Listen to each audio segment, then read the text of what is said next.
আমাদের খামারের মুরগিগুলোর সমস্যা থাকার কারণে আমরা আরও কিছু মেডিসিন আমরা ইউজ করব।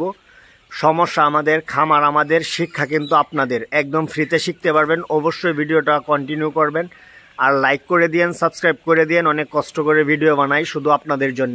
আসসালামু আলাইকুম, আপনারা কেমন আছেন? আশা করছি ভালো আছেন। আলহামদুলিল্লাহ, আল্লাহ পাক আমাকে অনেক ভালো রাখছে। কিন্তু আমার ইদানিং মুরগিগুলোর একটু সমস্যা দেখা দিছে, যে সমস্যাগুলোর কারণে কিন্তু আমরা মেডিসিন ব্যবহার করতেছি। আর এখন কোন সমস্যার কারণে কোন মেডিসিনটা ইউজ করা লাগে এটা কিন্তু আমাদের এখান থেকে দেখতে পারবেন। কারণ যেহেতু আমাদের এখানে সমস্যা দেখা দিছে, তো এই সমস্যাগুলো যদি আপনাদের কখনো হয় তাহলে কিন্তু আপনারা সাথে সাথে ব্যবস্থা নিতে পারবেন। তো এখন মূলত আমরা যে মেডিসিনগুলো আনছি সেগুলো যদি আপনাদেরকে আগে বলি, তাহলে এই যে এখানে দেখেন একটা মেডিসিন আছে আপনার, এটা হচ্ছে যে বায়োডিন 10 ভেট 10। এটা হচ্ছে মূলত স্প্রে করার জন্য, আপনারা খামারে স্প্রে করতে পারেন। এখন এটা কেন ব্যবহার করা হয়? আপনার খামারে যদি বেশি পরিমাণ গ্যাস হয়ে যায় তাহলে কিন্তু আপনারা এই যে বায়োডিনটা আপনারা ব্যবহার করবেন, NVC। ঠিক আছে, এখানে আরও একটা মেডিসিন আমি আপনাদেরকে দেখাইলাম।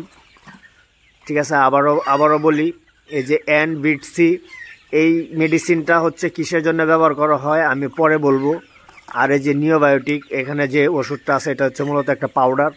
ঠিক আছে, আর এই যে লিভোম্যাক্স, এই লিভোম্যাক্সটা কিসের জন্য ব্যবহার করা হয় এটাও আমি আসলে পরে বলবো একটা ভিডিওতে।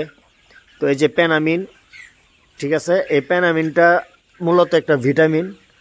তো এই ভিটামিনের কারণে কিন্তু অনেক সময় মুরগির অনেক ধরনের সমস্যা হয়। আর যেহেতু আমরা মেডিসিন খাওয়াবো, অবশ্যই মুরগির গ্রোথ বাড়ার জন্য আমাদের সাথে সাথে ওষুধ বা মেডিসিন খাওয়ানোর সাথে সাথে কিন্তু আপনার ভিটামিন অবশ্যই খাওয়াতে হবে, নাহলে কিন্তু মুরগির গ্রোথ কমে যাওয়ার সম্ভাবনা থাকে, মুরগির ওয়েট কমে যাওয়ার সম্ভাবনা থাকে।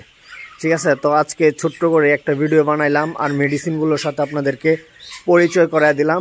এখন আমরা যখন এই ওষুধগুলো খাওয়াবো, এই মেডিসিনগুলো যখন খাওয়াবো, তখন কিন্তু কোনটা কিভাবে, কত মিলি, কত ml, কেমনে কি, সব কিছুই কিন্তু আমি আপনাদেরকে একবারে প্র্যাকটিক্যালি দেখানোর চেষ্টা করব। আসসালামু আলাইকুম, ভালো থাকবেন, সুস্থ থাকবেন।